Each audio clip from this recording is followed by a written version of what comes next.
কিন্তু স্পৰ্টিং পিন্ধি যোনডাল চেইন পিন্ধি যোনটো গৰুৰ পঘাৰ নিচিনা বুলি কৈছিল সেইডাল বৰ্তমান মোৰ লগত আছে। দোকানৰ পৰা আনিছো, আমাৰ কুকুৰটো ব্যৱহাৰ কৰাৰ কাৰণে দোকানৰ কাৰণে আনিছো। এইডাল চেইন এটা চখ আছে, কিছুমান ফটো আমি মাটিৰ সম্পদটো সেইবাবে কাৰোবাই ৰাখি থলা, সেইটো এনেকৈ ভাইৰেল হৈছে।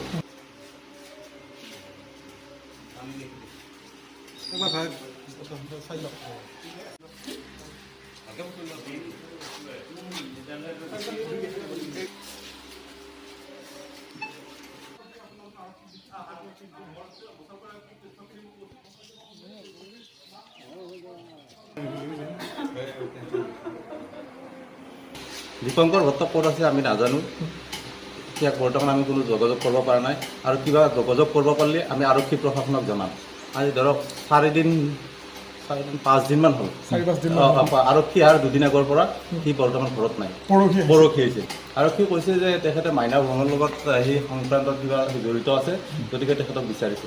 আৰক্ষীয়ে জব্দ কৰিছে যে দীপঙ্কৰ ভট্টৰ নামত এখন আৰ্টিকা গাড়ী আছিল, আৰু সেয়াৰ আৰ্টিকা গাড়ী এখন আছে সেয়াৰ সম্পত্তি হিচাপত, আৰু মোৰ নামত, মই ভাতৃ তেখেতৰ মোৰ নামৰ এখন ফৰ্চুনাৰ বাহন আছে, মোৰ নামৰ ফৰ্চুনাৰ বাহনখনে আৰক্ষী জব্দ কৰিছে।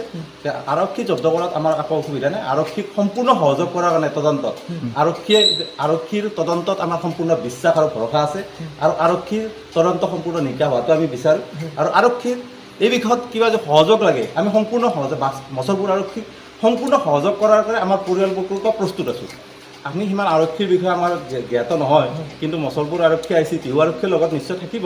আৰু দীপঙ্কৰ ভট্টৰ সেই জব্দ কৰিছে বেংক একাউণ্ট জব্দ কৰিছে। আমাৰ একাউণ্টবিলাকো তেখেতসকলে সম্পূৰ্ণ ডিটেইলছ, আমাৰ একাউণ্টৰ ডিটেইলছবিলাক তেখেতসকলে বিচাৰিছে, আৰু আমাৰ একাউণ্টৰ ডিটেইলছবিলাক তেখেতসকলক আমি সম্পূৰ্ণভাৱে দি দিছোঁ। গতিকে আমাৰ একাউণ্টত যি পইচা আহিছে, কি হৈছে, সম্পূৰ্ণ এতিয়া আৰক্ষীৰ তদন্তৰ আওতাত, অহা কথাবিলাক আমি এতিয়া ৰাজহুৱাভাৱে কৰাটো সমীচীন নহ'ব। আৰক্ষীৰ তদন্তত সঠিকভাৱে আগবঢ়াত আমি সহায় কৰিছোঁ যেতিয়া, তেতিয়া সেই বিষয়ত আমি কোৱাটো যুক্তিসংগত নহ'ব। আৰক্ষী তদন্তত নিশ্চয় সকলো সত্যতা ওলাব। আৰু কিছুমান মিছা এলিগেশ্যন আছে যে তাৰ পাঠশালাত মাটি আছে, কিবা আছে, ইমান হাজাৰ কোটি টকা আছে। যদি সঁচাকৈ ৰাইজৰ ইমান হাজাৰ কোটি টকা আছে, সঁচাকৈ যদি ইমান ৰাইজৰ হাজাৰ কোটি টকা আছে, সেইবিলাক ওলোৱাটো মই বাঞ্ছনীয়, ৰাইজৰ মই বিচাৰোঁ। ৰাইজৰ যদি সঁচাই ইমান হাজাৰ কোটি টকা আমাৰ দীপঙ্কৰৰ লগত আছে, সেইটো মই এজন সাধাৰণ নাগৰিক হিচাপে বা আমাৰ গাঁওবাসীয়েও সেই বিষয়টো বিচাৰে যে হাজাৰ কোটি টকা যে কিছুমান কথা আছে, পাঠশালাত মাটি আছে, ক'ৰবাত মাটি আছে, সম্পূৰ্ণ ভুৱা, প্ৰায় ভুৱা নহয়, সম্পূৰ্ণ ভুৱা। সম্পত্তিৰ তালিকা এইটো আমাৰ দেউতাৰ নামত থকা প্ৰপাৰ্টি। এতিয়া আমাৰ নিজা ব্যৱসায় আছে, মোৰ নিজৰ ইনকাম টেক্স ফাইল আছে, মই income tax return file maintain কৰোঁ, GST মেইনটেইন কৰোঁ। সেই বিষয়ত মই এখন ফৰ্চুনাৰ গাড়ী মই লৈছোঁ, মই ব্যৱসায় কৰোঁ। মোৰ এখন গ্ৰছাৰী লগত ষ্টেচনাৰী 2খন দোকান আছে মাখিবাৰ চকত, আৰু আমি নতুনকৈ হাৰ্ডৱেৰৰ কিছু ব্যৱস্থা আছে, আমাৰ ফিচাৰী আছে, আমাৰ খেতি মাটি আছে, আমাৰ দেউতাৰ 20 বিঘা খেতি মাটি আছে। অপপ্ৰচাৰ, সম্পূৰ্ণ ভুৱা। যিটো আছে মোৰ সম্পূৰ্ণ কাগজ পত্ৰ আছে, লিগেলি আছে, মই আপোনালোকক লাগালি দি দিব পাৰিম। কিন্তু বৰ্তমান দিব নোৱাৰোঁ এটা কাৰণতে, আইনগত কাৰণত আমি বৰ্তমানত দিব নোৱাৰোঁ। যদি কিবা প্ৰয়োজন হয় আপোনালোকে আইনৰ পৰা লৈ ল'ব পাৰিব। গলা চেইনডাল সম্পূৰ্ণ ভুৱা। সেইডাল মোৰ লগতো আছে, যিটো স্পৰ্টিং পিন্ধি যোনডাল চেইন পিন্ধি যোনটো গৰুৰ পঘাৰ নিচিনা বুলি কৈছিল, সেইডাল বৰ্তমান মোৰ লগত আছে, মই এইটো দেখাই দিব পাৰোঁ। এইটো স্পৰ্টিঙত তাৰ ফটোটো ভাইৰেল হৈছিল। গতিকে আমাৰ গোটাগোটা স্পৰ্টিং আৰু এডলা আমাৰ কুমুদত ব্যৱহাৰ কৰা এটা স্প্ৰে, সেইটা গলত এনেকৈ লৈ সি ফটোটো মাৰিছিল। এইটো এটা সম্পূৰ্ণ মিছা এলিগেশ্যন। মই ষ্টকত ইনভেষ্ট কৰা নাই। এটা চেইনে নহয়, দোকানৰ পৰা আনিছোঁ, আমাৰ কুকুৰটো ব্যৱহাৰ কৰাৰ কাৰণে দোকানৰ কাৰণে আনিছোঁ। এইডাল চেইন এটা চখ আছে, কিছুমান ফটো আমি মাটিৰ সম্পদটো সেইবাবে কাৰোবাই ৰাখি থলা, সেইটো এনেকৈ ভাইৰেল হৈছে। গতিকে সম্পত্তিৰ তদন্তটো আমি আৰক্ষী কৰাটো বিচাৰিছোঁ। মাইনা ব্ৰহ্ম আমি চিনি পাওঁ, আমাৰ ঘৰত আহিছে 2 দিন মাইনা ব্ৰহ্ম, সেইটো এতিয়ালৈ গম নাপাওঁ। আৰু মই এইটো বিচাৰোঁ যে আমাৰ ভাইটি দীপঙ্কৰে আৰক্ষীক এই বিষয়ে কৰ্পৰেট কৰক, আৰু আৰক্ষীৰ লগত তেখেতে যোগাযোগ কৰক, আৰু আৰক্ষীক সম্পূৰ্ণ সহযোগ কৰক। বৰ্তমানলৈ নিৰুদ্যোগ সম্পৰ্ক গোচৰ দিয়া নাই। নিশ্চয় আৰক্ষীৰ লগত আলোচনা কৰি নিশ্চয় এই বিষয়টো চিন্তা চৰ্চা কৰিব লাগিব। আমিতো বৰ্তমান ফৰ্চুনাৰ বাহনখন লোনত লোৱা আছে। ফৰ্চুনাৰ বাহনখনত মই 20 লাখ টকা চেক যোগে সেইটো ডিটেইলছ ওলাই যাব। এইটা কথা কেনেকৈ ডিটেইলছ সেইটো আৰক্ষী ওলাব। চেক যোগে দিছোঁ, আৰু 27 লাখ টকা ICICI বেংকত মোৰ লোন আছে। মই এই ক্ষেত্ৰত আচলতে যিহেতু আমাৰ বাস্কাৰ আৰক্ষী অধ্যক্ষ মহোদয়ে বস্তুটো তদন্ত কৰি আছে। এই ক্ষেত্ৰততো মই আৰু নিজাববীয়াকৈ কি ক'ম, কিন্তু মই আপোনালোকৰ সংবাদ মাধ্যমৰ জৰিয়তে তাক এটাই অনুৰোধ কৰোঁ, সি য'তে আছে আহি মছলপুৰ আৰক্ষী অধীক্ষকক তাতে হাজিৰ হওক। আজি 4 দিন হ'ল পুলিচ অহা, 2 দিন আগৰ পৰা নাই। মাইনু ব্ৰহ্মক আমি চিনি পাওঁ। মাইনু ব্ৰহ্ম আমাৰ তাত 2 দিন আহিছিল। এদিন পূজাত আহিছিল, দেউতা ঢুকুৱাতে আহিছিল। মাইনু ব্ৰহ্মক আমি জানো। এইখিনিয়ে আৰু এই সন্দৰ্ভত যেতিয়া মাটিৰ বাৰী সম্পৰ্কীয় যিবিলাক ছিষ্টেম আছে, এই ছিষ্টেমবিলাকত যেতিয়া আপলোড কৰা যাব, আমাৰ নামত ক'ত ক'ত মাটি আছে এইটোতো ওলাই যাব। যেনেকৈ বেংকত কিমান কি আছে, বেংক ডিটেইলছত পান কাৰ্ড মাৰি দিলে ওলাই যায়। মাটি বাৰীৰ তেনেকুৱা ছিষ্টেম আছে, এই ছিষ্টেমত ওলাই যাব বস্তুটো। মাখিবাৰত আমাৰ এটা বিল্ডিং আছে, আমি বিল্ডিং এটা বনাইছোঁ, ব্যৱসায় কৰোঁ। মোৰ গেলামাল দোকান আছে। সি ICICI বেংকত কাম কৰিছে, বৰ্তমান কৰ্মৰত নাই। ব্যৱসায় নতুনকৈ কৰাৰ কথা চিন্তা চৰ্চা কৰি আছে। কামটো ধৰক সি কাম কৰিব আজি 8 বছৰমান হ'ল।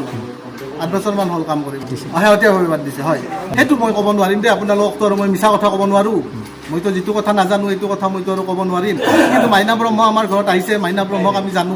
এইখিনিয়ে আৰু আৰক্ষী আহিছে, আৰক্ষীয়ে আমাৰ মানে কি পাছবুক এইবিলাক চাইছে। আমি তেখেতৰ লগত আমি পূৰা সম্পূৰ্ণ সহযোগ কৰিছোঁ। তেখেতে মানে যিখিনি বস্তু বিচাৰিছে, এই বিচৰা বস্তুখিনি আমি দিছোঁ। ভাতৃলৈ ভাতৃ আহি সহায় কৰিব লাগে, কৰ্পৰেট কৰিব লাগে। আপোনাৰ যোগাযোগ কৰা নাই? যোগাযোগ কৰা নাই। যোগাযোগ কৰিলেতো আপোনালোকক মই জনাম। কিন্তু বহুত ঋণ আছে আমাৰ। ঋণবিলাক আমি এতিয়া বৰ্তমান ক'ব নোৱাৰিম, কাৰণ আমি তদন্তৰ আওতাত আছোঁতো। আপোনালোকক আমি বেংকৰ যিবিলাক ষ্টেটমেণ্ট তদন্ত শেষ হোৱাৰ পিছত দি দিম, আপোনালোকে চাই ল'লে গম পাই যাব।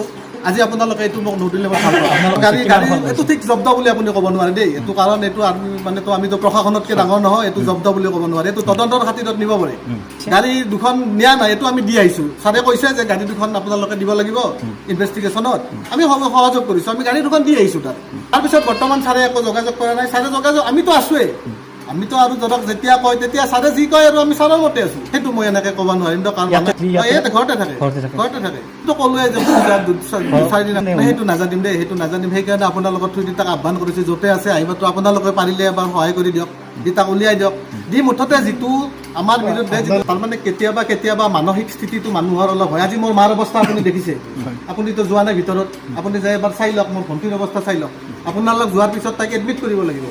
আৰু এই ক্ষেত্ৰত মই অসমৰ মাননীয় মুখ্যমন্ত্ৰী হেমন্ত বিশ্ব মহোদয়ক মই এটাই মোৰ কাটৰ আহ্বান যে আপুনি আমাৰ পৰিয়ালটো বচাওক। আপুনি নবচালে আমাৰ আমি চুইচাইড কৰিব লাগিব, আমাৰ জাগা নাই।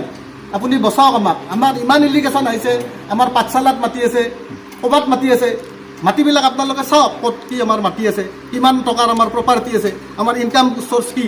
মই আপোনালোকক ইনকামৰ কথা আজি অৱগত কৰিলোঁ, কিন্তু মই তদন্তৰ আওতাত আছোঁতো।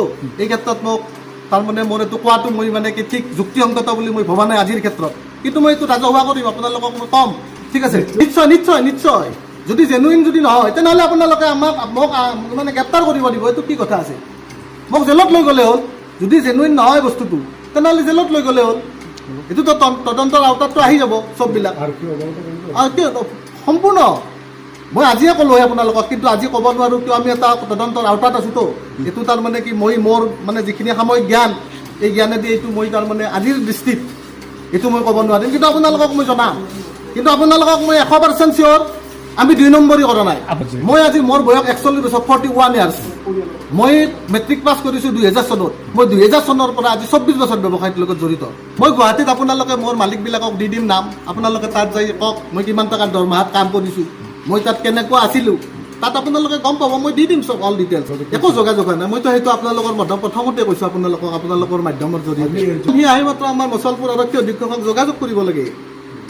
কাইণ্ডলি অলপ পে' কৰি দিয়ক, মোক অলপ হেল্প কৰিব, আপোনাৰ সহায় ভিক্ষা মাগিছোঁ। এটা প্ৰমাণ কৰিব লাগিব যে দীপাংকৰ ভট্টই কাৰো এই যিটো ইলিগেশ্যন আহিছে, এই পইচা আজি কাৰো মাৰা নাই। এইটো কিন্তু মই 100%। আৰু যদি পইচা যদি কাৰোবাক ধৰক কিবা কাৰোবাৰ পৰা আনি দিব লগা হৈছে, মই এই প্ৰপাৰ্টি বিক্ৰী কৰি পইচাটো মই ধাৰ মাৰি দিম। এইটো মিছা 100%। মই আপোনালোকক আজি মই আপোনালোকক ক'ব মন যাই আছে, কিন্তু মই মাননীয় অসমৰ মুখ্যমন্ত্ৰী মহোদয়ে যিহেতু এই তদন্তটো চাই আছে, এই ক্ষেত্ৰত পুলিচ প্ৰশাসনে যিহেতু মই মানে সহযোগ কৰিছোঁ, এই ক্ষেত্ৰত মই আজি আপোনালোকক ক'ব নোৱাৰিম। তাৰ কাৰণে মই ক্ষমা ভিক্ষা মাগিছোঁ। কিন্তু মই আপোনালোকক জনাম, মই আপোনালোকক আজি কথা দিছোঁ, মই আপোনালোকক জনাম।